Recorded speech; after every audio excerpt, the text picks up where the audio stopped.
Hi, I'm Billy, and this is the Unlock Your Child's Full Potential podcast. I'm a mom of three lovely girls, and I'm looking for answers. I'm looking for ways to fill the gaps left by the school system and teach my kids the lessons that are going to prepare them for real life. I want to learn practical tips that I can use to raise capable and confident young people who are kind, caring, and authentic, and who bring value to the world. I know it's a lot.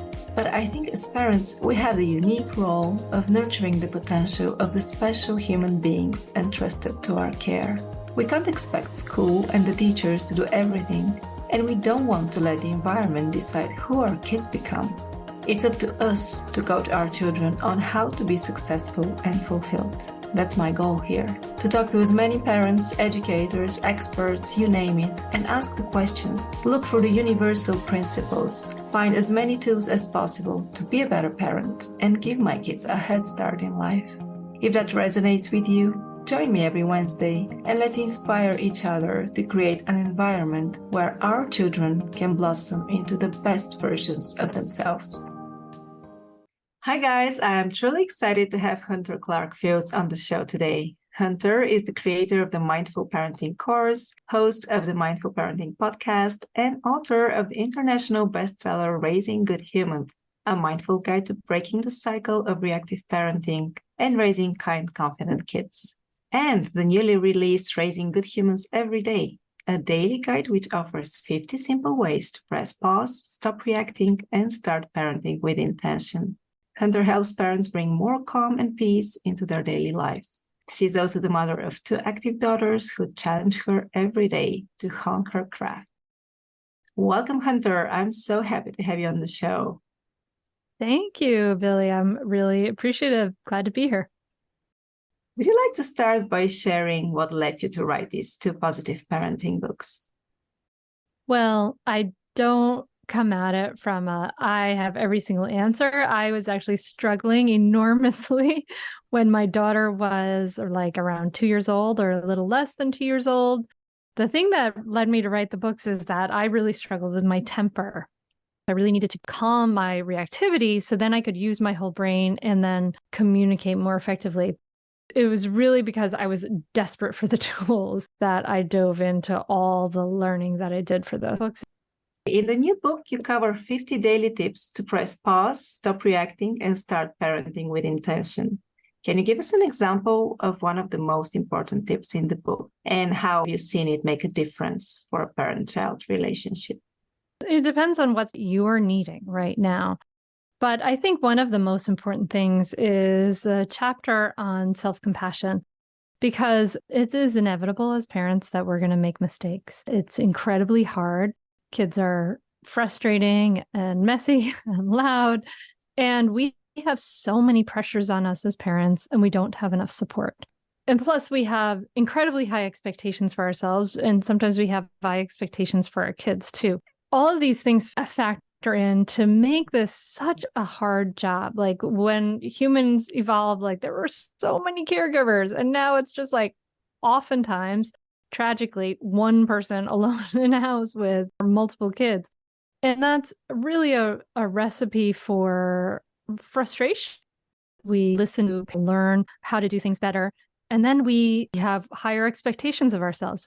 And then we are dealing with our own biology, our nervous system, which, causes us to freak out sometimes, and we lose it. And it's inevitable that this happens. We can practice and make changes to be less reactive, but it's inevitable that we will make mistakes. We will be imperfect. We will not do this perfectly. In fact, it is not good for our kids if we perfectly met every single one of their needs and we were like a robot of calmness, so we never got upset. Like that would actually not be very good for our kids either.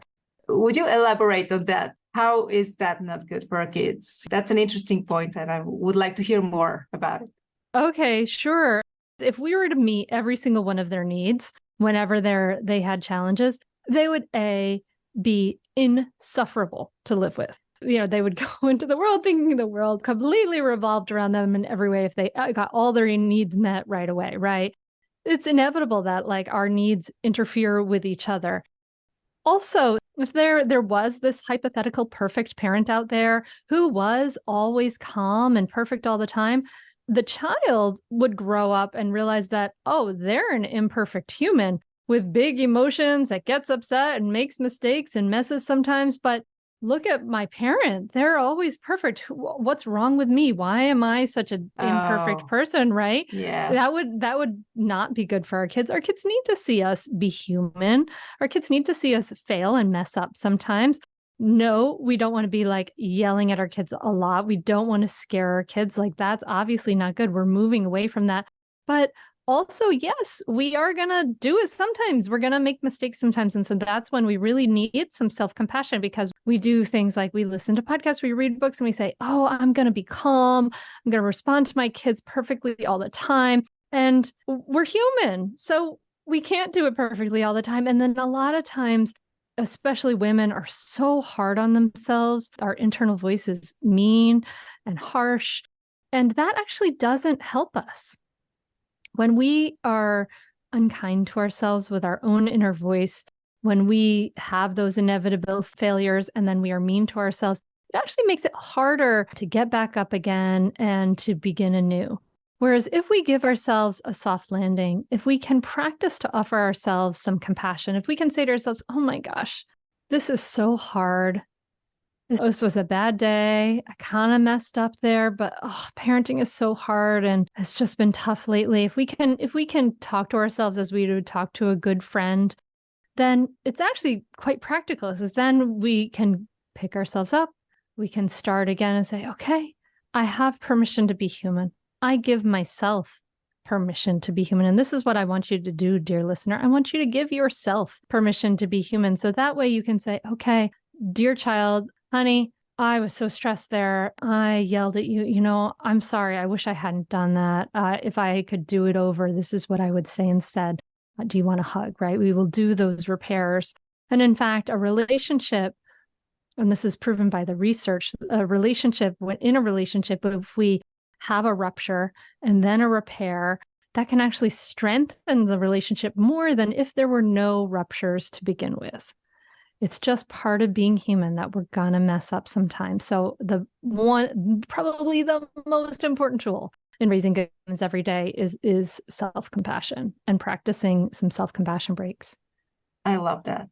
I've been so harsh to myself, and you're right. It's just harder to get back up and try again. So yeah, self-compassion, that's an awesome advice. What are some examples of little things that you can recommend parents do every day to help their kids grow up to be kind, confident, and conscientious human beings? I guess I'll offer you two tools in this answer. And that is, I want to offer you one tool for yourself to help you be a little less reactive. And so I would say every day, take some time for yourself to practice being present, to practice being calm. You can do something like 3 minutes of slower exhales, longer exhales than inhales. Do something for yourself every day where you're not going, you're not doing, you're not serving somebody else, you're not getting something done. You're practicing to be present. You're paying attention to your heart, your mind. Maybe you're just simply breathing, feeling your feet on the earth, feeling the solidity of the earth, and feeling your breath come in and out, and noticing what a miracle it is to be alive in this moment, and just practicing some slower exhales, which start to bring your fight, flight, or freeze stress response into a better equilibrium and a place where you're a little less reactive. Take 3 minutes a day. And I know you have 3 minutes that you spend on your social media, so don't even tell me you don't have that.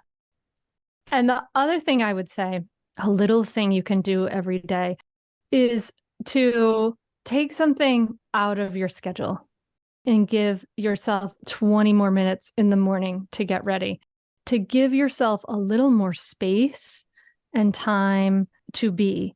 So we tend to go into our world and we're like, okay, we've got swim class, we've got tumbling class, we've got music together. We're doing all of these things with our kids. We want to do so much for our kids.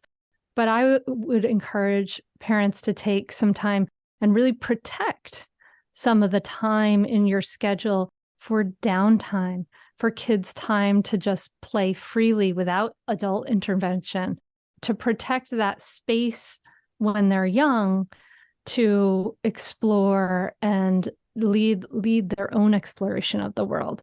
So to not pack that schedule full of stuff and give their kids a little bit more space, that is something that you can start to, if you have a very busy schedule, you can start to chip away at this a little bit every day. Maybe next season you only do one activity.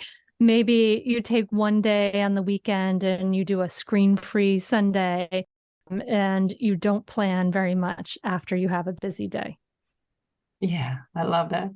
Actually, I do the opposite because I like to have screen-free days a lot. I tend to pack their schedule in order for them to not be like, Mommy, I want to watch TV. So I think of all kinds of activities just to stay away from the screens. But you're right, they need to embrace the boredom, not just be busy all the time. When our kids say, I'm bored, that's like, aha, that's a great moment.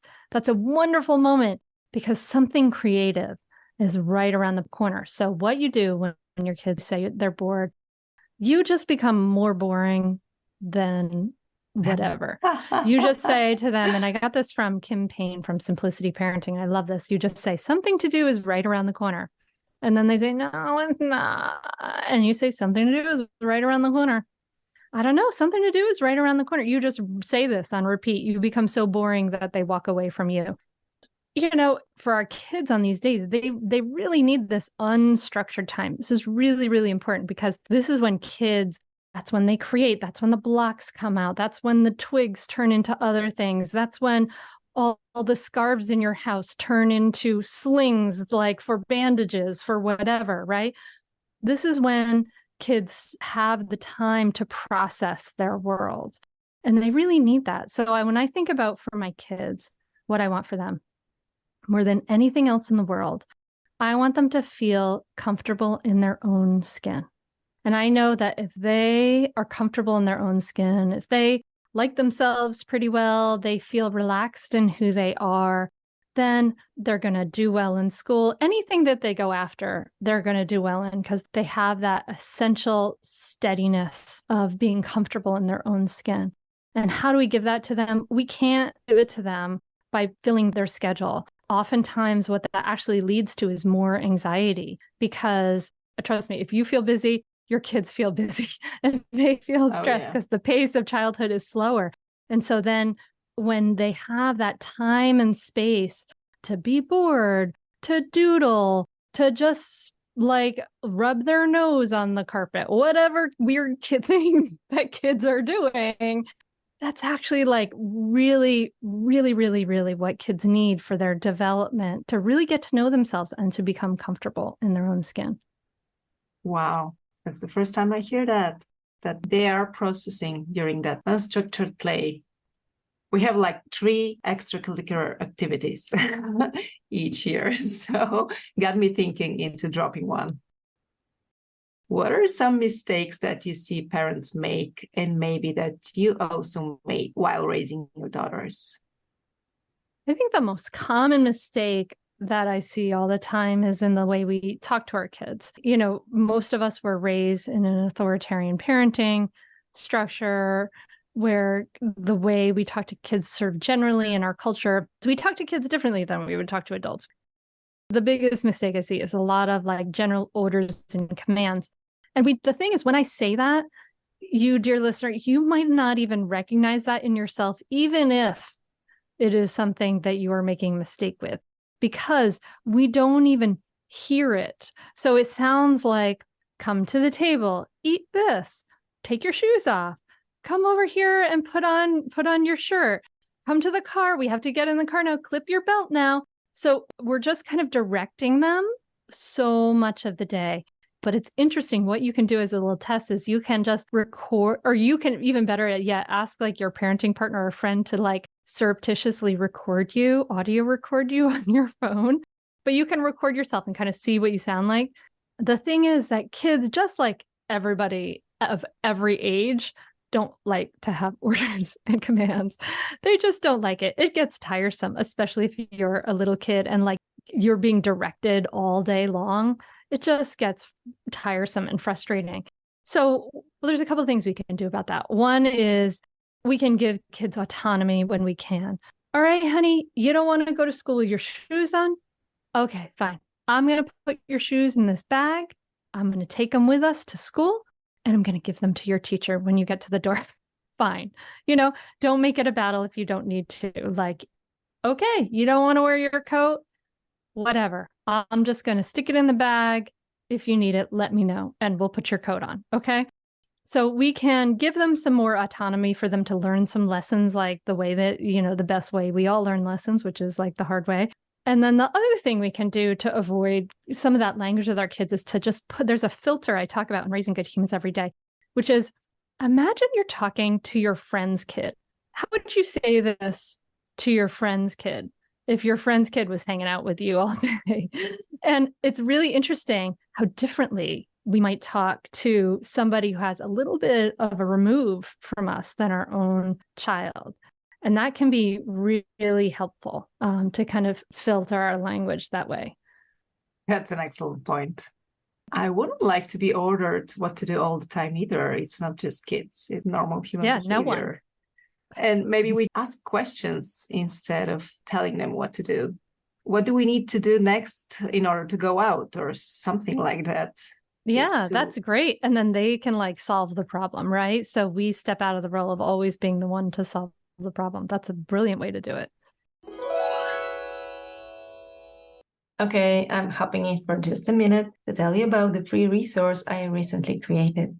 It's called the Connection Blueprint, and it consists of 5 tools that will help you improve the relationship with your child and create an environment where your kid feels seen, heard, and loved. After all the lessons we want to teach our kids require us to first have a trusting relationship with them so that they're ready to hear our advice and lean on our support. Anytime I feel disconnected and out of sync with my own children, I get back to this blueprint, put the tools to practice, and it works wonders. I'm sure having a loving and trusting relationship with your kids is a top priority for you too. So check the show notes and get your copy of the Connection Blueprint. I read a blog post on your website called When You Ask 3 Times and They Still Don't Listen. And this is something that often happens to me. I ask my children to do something and they ignore me. And after several attempts to ask nicely and they seem not to hear me, I raise my voice. Would you please tell me and the listeners how to handle such a situation in a mindful parenting style? Sure. Well, in that blog post, I talk about, I bring people through a couple of steps. And always, the first step is to regulate ourselves. So when we're getting frustrated, when our kids aren't listening and we're going crazy, anytime we're stressed, our stress response in the body, the nervous system, it goes through the amygdala, which is these 2 nodules in the brainstem. And what they do is they're starting to see whatever's happening in the outside, in this case, your kids, there's a threat there.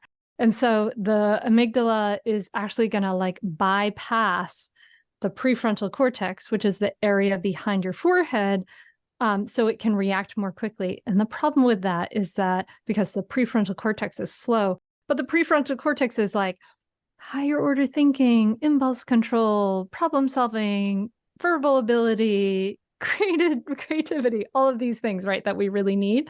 So we want to be able to use our whole brain. So in order to do that, we have to take a beat. We have to regulate ourselves, right? So how do we do that? We can just name it to tame it. We can talk, say what's happening out loud. I'm asking you this and I'm not seeing a response. So I'm feeling so frustrated, right? I'm starting to feel so frustrated that my jaw is getting tight, right? We can say all these things out loud. And that's really skillful and really helpful to do because A, it teaches our kids better emotional intelligence, and B, it helps to take the temperature down. There's actually research on this that shows how when we name our emotions out loud, it really kind of lowers that reactivity. So we want to downregulate to use our whole brain.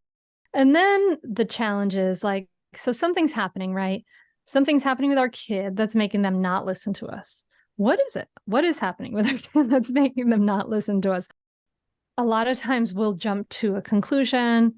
we'll have a belief left over from our childhood. Oh my gosh, my kid is trying to get to me.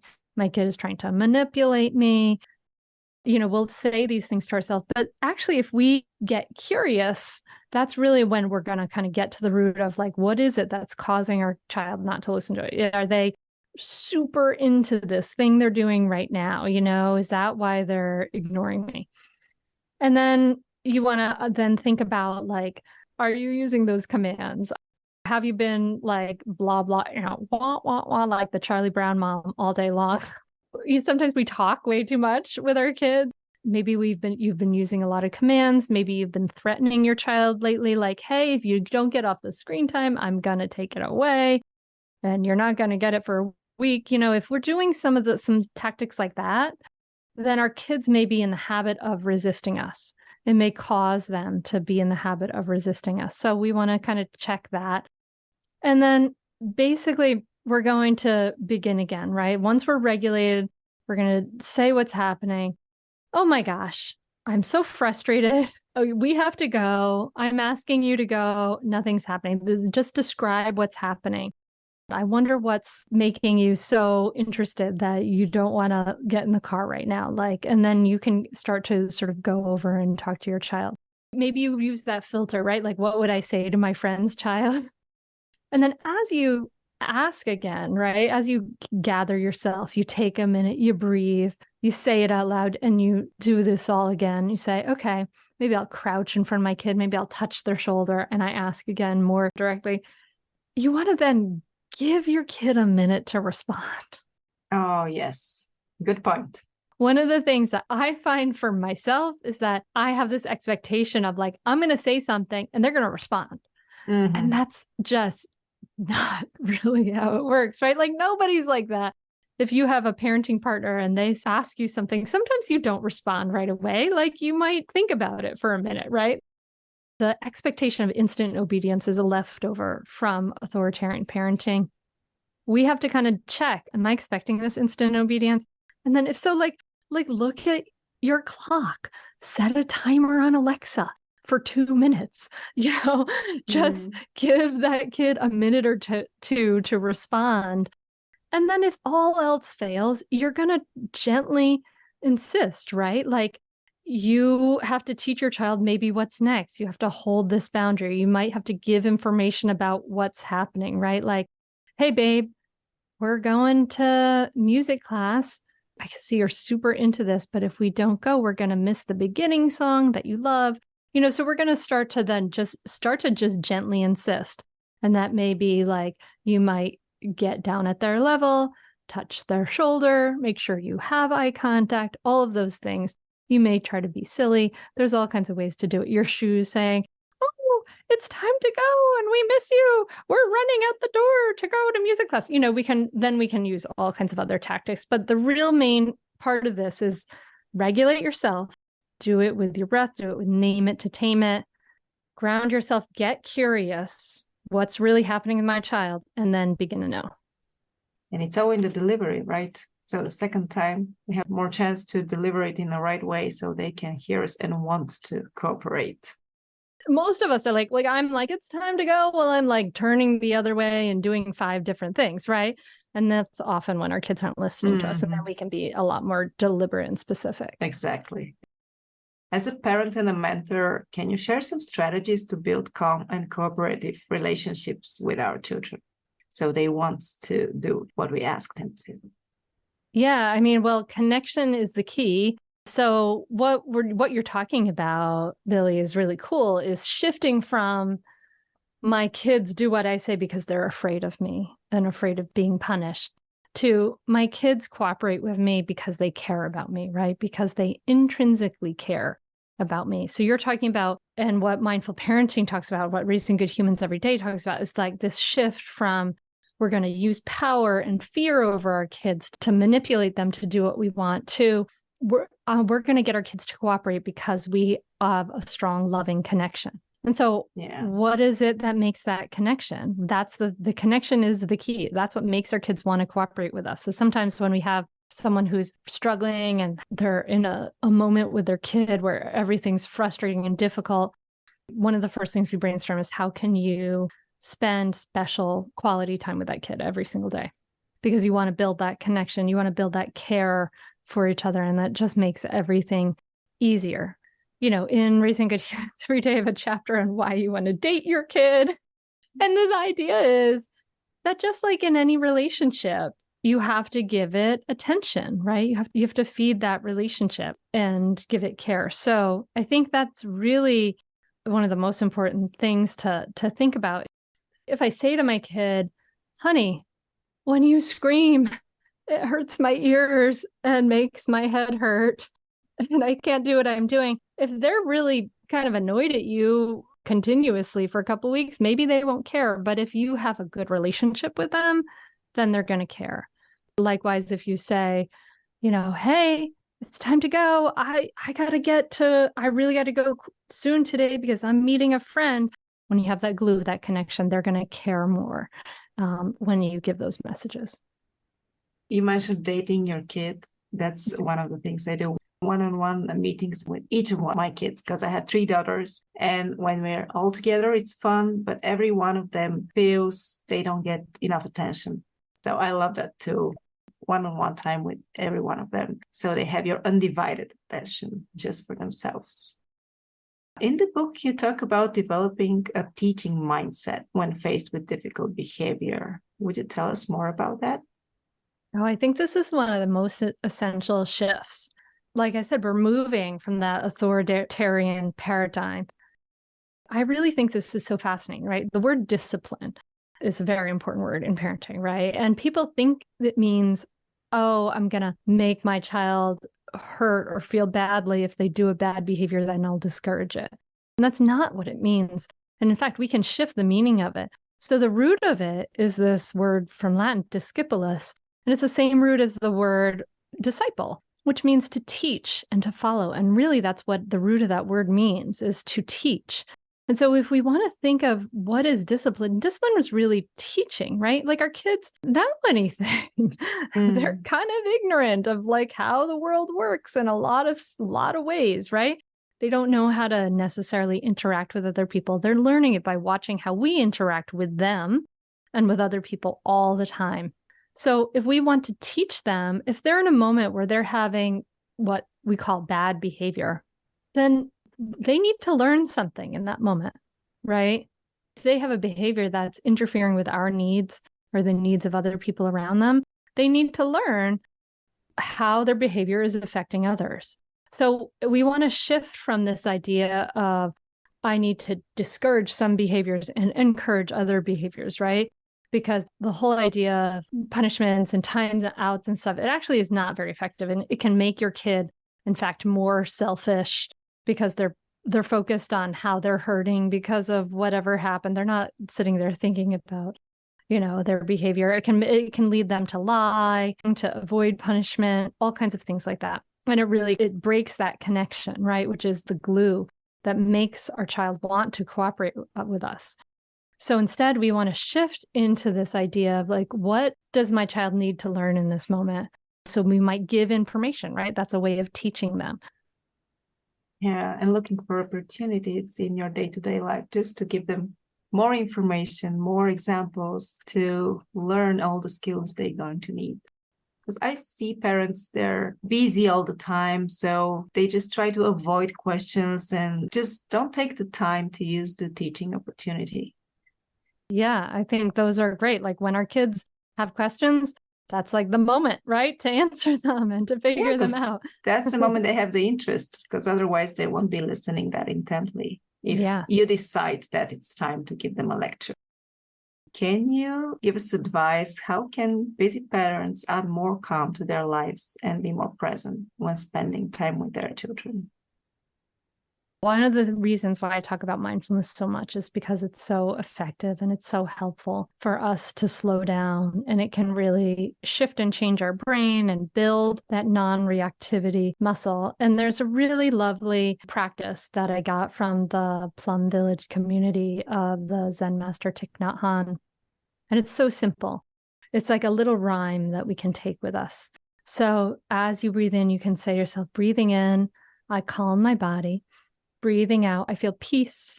Breathing in, I smile. Breathing out, I release. And it's not to cover over your suffering or anything. It's just to say, I can take a moment where I don't have anything I need to accomplish. I don't have to fix or change anything. I can release the stress and tension in my body to some small degree. And that is an act of freedom. And that's really what we want to model for our kids, right? Like if we go back to what is it I wanted most for my kids, right? I want them to feel comfortable in their own skin. How do we teach that to them? We have to be it. We have to live what we want our kids to learn. They learn it from being with us and watching us billions of times throughout their 18 years. If mom never feels good enough, never feels like she's doing enough, never feels like I'm doing the right thing or I could be doing it better, if all that is present, they're going to feel that essential tension and that essential not enoughness. But we can take moments and we can practice enoughness. We can practice okayness in this moment. And that helps to give it to our kids so we can breathe in calm, breathe out peace, breathe in smile, breathe out release.